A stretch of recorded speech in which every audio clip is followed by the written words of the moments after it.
বিএনপির স্থায়ী কমিটির সদস্য সালাউদ্দিন আহমেদ বলেন, কমিশন গঠন হয়ে গেছে, তাই দ্রুত নির্বাচন সম্ভব। প্রধান উপদেষ্টার ঘোষিত টাইমলাইন যৌক্তিক হয়নি, সুনির্দিষ্ট সময় নির্বাচনী রোডম্যাপ দেয়া হবে সেই প্রত্যাশা তার। পঞ্চদশ সংশোধনী বাতিল করে হাইকোর্টের দেয়া রায়কে স্বাগত জানান সালাউদ্দিন আহমেদ। নির্বাচিত সংসদই একমাত্র সংবিধান সংশোধনের এখতিয়ার রাখে, সেটা আদালতের রায় স্পষ্ট, এমনটাও বলেন তিনি।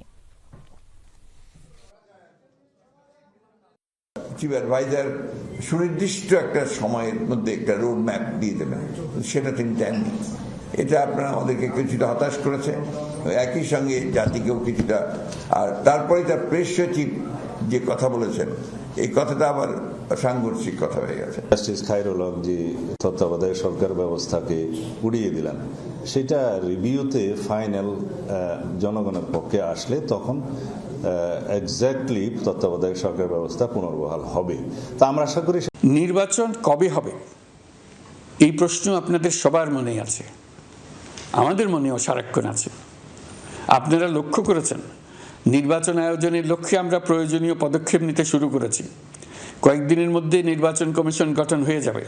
তারপর থেকে নির্বাচন আয়োজন করার সমস্ত দায়িত্ব তাদের উপর বর্তাবে। নির্বাচন কমিশন ভোটার তালিকা হালনাগাদ সহ আরও কিছু কাজ শুরু করে দিতে পারবে, যা একটা অবাধ নির্বাচনের সাথে সরাসরি সম্পৃক্ত। প্রথমবারের মতো প্রবাসী বাংলাদেশিরা পোস্টাল ব্যালটের মাধ্যমে যাতে তাদের ভোটাধিকার প্রয়োগ করতে পারে, সে লক্ষ্যেও সরকার কাজ করছে। তবে আমরা মনে করি না যে একটা নির্বাচন কমিশন গঠন করে দিলেই নির্বাচন আয়োজনে আমাদের দায়িত্ব শেষ। রাষ্ট্র ব্যবস্থায় সংস্কার আমাদের এই সরকারের অন্যতম অঙ্গীকার। আপনারাই আমাদেরকে এই ম্যান্ডেট দিয়েছেন। যেই 6টি সংস্কার কমিশন আমরা শুরুতে গঠন করেছিলাম, তারা ইতিমধ্যে তাদের কার্যক্রম অনেক দূর এগিয়ে নিয়েছে। বিভিন্ন গণমাধ্যমে আপনারা তাদের কার্যক্রমের আপডেটও দেখছেন। কয়েকটি সংস্কার কমিশন ডিজিটাল প্ল্যাটফর্ম গঠন করেছে। আমার অনুরোধ, আপনারা এই প্ল্যাটফর্মে উৎসাহ সহকারে আপনাদের মতামত জানাতে থাকুন। প্রথম 6টি সংস্কার কমিশনের মধ্যে একটি হলো নির্বাচন সংস্কার কমিশন। নির্বাচন অনুষ্ঠানের জন্য এই কমিশনের সুপারিশমালা অত্যন্ত জরুরি।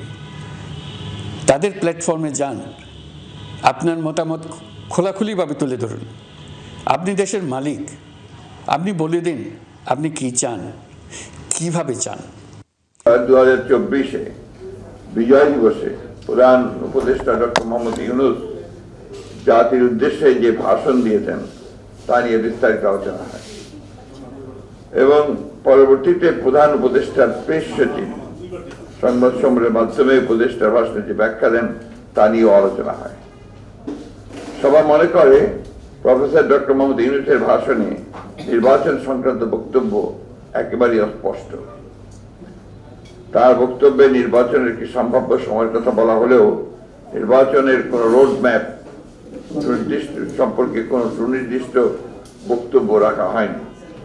ডক্টর মোহাম্মদ ইউনূস নির্বাচনের সম্ভাব্য সময়সীমা 2025 সালের শেষ অথবা 2026 সালের প্রথম অংশ অনুষ্ঠানের কথা বলেন, যা একেবারেই অস্পষ্ট এবং নির্দিষ্ট সময়ের কোনো উল্লেখ নেই।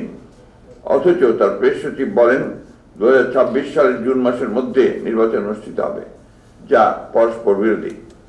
সভা মনে করে এই ধরনের পরস্পর বিরোধী বক্তব্য আরো বিভ্রান্তি সৃষ্টি করবে। সবাইও মনে করে যেহেতু নির্বাচন কমিশন গঠিত হয়ে গেছে, সেহেতু নির্বাচন অনুষ্ঠানের বিলম্বের প্রয়োজন নেই। নির্বাচন কেন্দ্রিক সংস্কারগুলো দ্রুত সম্পন্ন করে নির্বাচন অনুষ্ঠান সম্ভব। জনগণ এ বিষয়ে প্রধান উপদেষ্টার নিকটস্থ সুস্পষ্ট বক্তব্য প্রত্যাশা করে। সভা মনে করে নির্বাচনের সুনির্দিষ্ট সময়ে